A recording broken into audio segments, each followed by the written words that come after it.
ニジプロ2第7話レポ。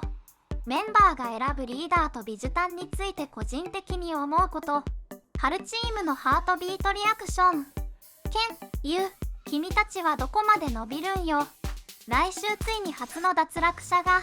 波乱の8話を前に残酷ではありますが、脱落者の予想もしていきたいと思いますので、最後までご覧ください。ニジプロ2韓国合宿編もついに後半に差し掛かり、4人組の3チームに分かれて行うサードチームバトルに突入。とその前に運動会や参加者への本音インタビューなどほっこりコンテンツも公開され、視聴者に愛着を持たせ、誰も落ちないで、と思わせ盛り上げる JYP さんサバ版上手ですよね。運動会も面白い展開が盛りだくさんでしたが、今回はインタビューの方にフォーカスしていきたいと思います。ニジプロ恒例の秘密の部屋。1人ずつ部屋に入りモニターに映し出された質問に回答していくのですが、最初に取り上げられたお題は、チームリーダーになってほしいのは誰ですか？するとユウキが、僕らのチームリーダーにはトモヤになってほしいなと思います。ユウも、トモヤですね。ケンは、トモヤくんがいると練習しないときはみんなと楽しむことができる。ハルは、チームメンバーがどうやったら成長できるかをずっと考えてくれていて、ユウヒは、何かストレスを抱え込んでいる子がいたらカバーをしてあげられる人だと思うので、チームリーダーにはトモヤになってほしいです。なんと参加者11名が満場一致でトモヤを指名。この結果に JY パークは、長い間オーディション番組をしていますが、満場一致で選ばれるのは初めてです。とこれはトモヤくん、JYP の歴史に名を刻みましたね。そして全員に認められているトモヤ本人は、リーダーになってほしいメンバーにトモヤ自身を選択。トモヤは、自信あります。二次プロジェクトを通して他の参加者が幸せに笑っている瞬間とか、いい評価もらった時が僕はめっちゃ嬉しくて、みんなを引っ張って大きな目標や夢を叶えるために頑張っていける自信が僕にはあるので、僕を選びました。さすがすぎるよトモヤ。あなたは欠けているものがなさすぎる。パーフェクトヒューマン。何がすごいって、トモヤを選んだメンバーの中には、自身もリーダー経験者のエイジやユウ、ハルもおり、まだトモヤとチームを組んでいない参加者からも指名されているのがすごいですね。そして2つ目の質問。12人の中でビジュアルトップは誰だと思いますか？これは重要な質問。ハルは、これは自分を選んでもいいんですか？とスタッフにお茶目に質問しながらも、選んだのはユウ。すると立て続けにユウを選択。ユウキによると参加者が顔面国宝と呼んでいるとか、これはデビュー後ユウのあだ名になること間違いなし。ルームメイトのユウヒによると、お風呂上がりの濡れ髪のユウがえげつないイケメンだとか、いつか水が滴るユウをお目にかかりたいものです。参加者の意気投合っぷりに驚き、1、2票くらいは他の参加者が選ばれるんじゃ、と JY パークも楽しくて仕方がない様子の中、顔面国宝ユウが入室。するとユウはハルを選択。自分が生きてきた中で一重でこんなイケメンは見たことがなくて、自分はハルが一番かっこいいかなって思います。JY パークは納得の表情で、ユウは少女漫画の主人公みたいで、ハルは地球を救う主人公みたいな顔です。めっちゃいい表現。共感すぎる。まずユウは誰が見ても一目で、あ、この人イケメンだなって思う顔立ちだし、海外人気もやっぱりユウのビジュアルへのコメントが多く、ニジプロ2の海外人気を支えている参加者の一人だとも思うし、BTS のジョングクに似ているとも言われています。ニジプロのビジュアルで言うと20の綾香もビジュタンとして人気ですが、ユウのすごいところはかっこいいだけじゃなくてその伸び率、ストイックさ、その上にどんどん積み重なっていく実力。オーディションでは歌もダンスも全然ダメ。他のオーディションで落ちた理由が正直わかる。と酷評の嵐だったユウが、今や個人レベルテスト1位でリーダーとかもやっちゃうんだから、ユウの活躍がもう楽しみで仕方がない。デビュー絶対よろしく。そして春については推し学でも、この子はビジュアルものすごく化けるぞと最初から目をつけていた参加者で、というのもストレイキッズのヒョンジンにどことなく似ていて、韓国本国で受けそうな感じなんですよね。すでにめっちゃかっこいいけど、どんどん化けそうはるくん。そして最後の質問。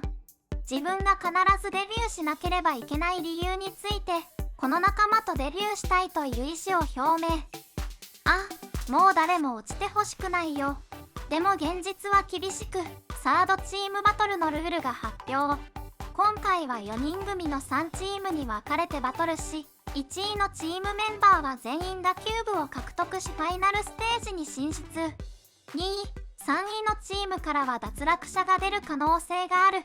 一気に緊張感が走るサードチームバトルの行方はいかに。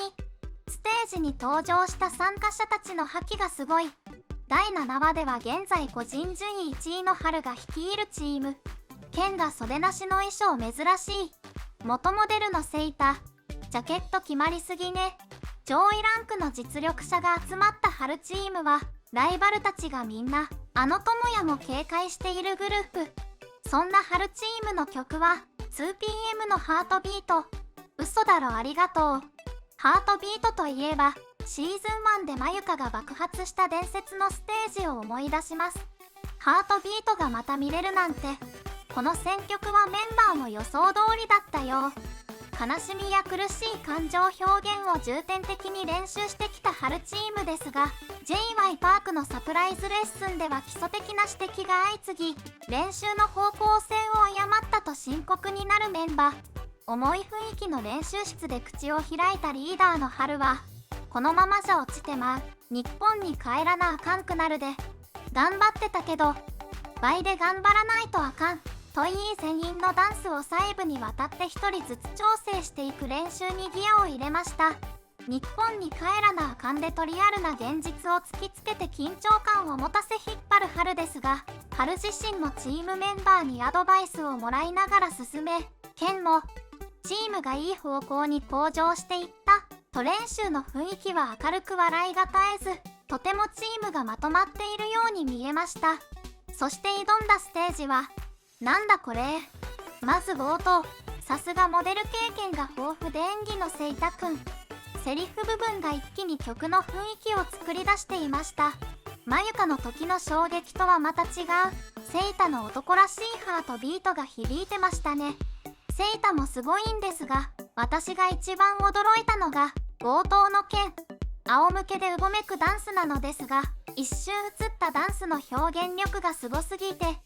これ誰と思って巻き戻したら、顔は見えませんが袖なしの衣装ということは、剣。そしてセイタの後ろから顔を出すハルフ。最高。マコの時もここは印象に残るシーンでしたが、春の覇気やバスギ。なんか春ってバンちゃん味があるというか、バンちゃんも持っている作品にめっちゃ生えて、アベンジャーっぽい感じが、春にもあるんですよね。そしてボーカル部分を剣という。もう、君たち、どこまで上手くなるんだよ。と全員に感動してからの途中のアクロバットのシンクロ率。そして強烈な印象を残したのが、ラストの春。なんかぐるんと回ったぜ。手の伸ばし方、表情、足を止める動き、崩れる動き、もう映画を見てるみたいでした。J.Y. パークの評価は、アクロバットの空中でも動きがぴったりな驚異のシンクロ率、その上に感情表現までも全てが驚きで、目で見ながらも信じられなかったです。オーディションのレベルじゃなかったです。期待以上のステージでした。ニジクロ2のステージの中で最高でした。ここまでのステージが見られると予想もできなかったステージです。あまりの完成度の高さに J.Y. パークはどうやってこんなチームワークを作ったのかと聞くと、春は、チームワークっていうのは、心の底からメンバーを信頼し合って、しっかり意見を言い合えるメンバーが集まるとチームワークは崩れないと思うし、僕はこのメンバーがそんな存在です。素晴らしい言葉だ。そしてそんな春を大きくうなずきながら共感するように笑顔で見つめるチームメンバー。4人が本当の意味で心から信頼していることが伝わってきます。はるくんめっちゃリーダー気質高いよね。智也と春のリーダーについて少し考察なのですが、智也はカリスマ性とスター性が輝いていて、誰もが認めるし、自らが先頭を走っていくリーダータイプ。ただしそれだと傲慢になってしまうケースが懸念されますが、智也はスター性に頼らず基礎を怠らないシビアさ、メンバー一人一人をちゃんと見れる一面も持っているので、個別サポートもメンタルケアもできるので信頼が厚い。春は自らが先頭に立つリーダーというよりも、メンバーに寄り添って横並びで登っていくタイプなので、メンバーも意見しやすくて強い絆を作っていくタイプ。私は智也がバンちゃんで春がリノな感じがしました。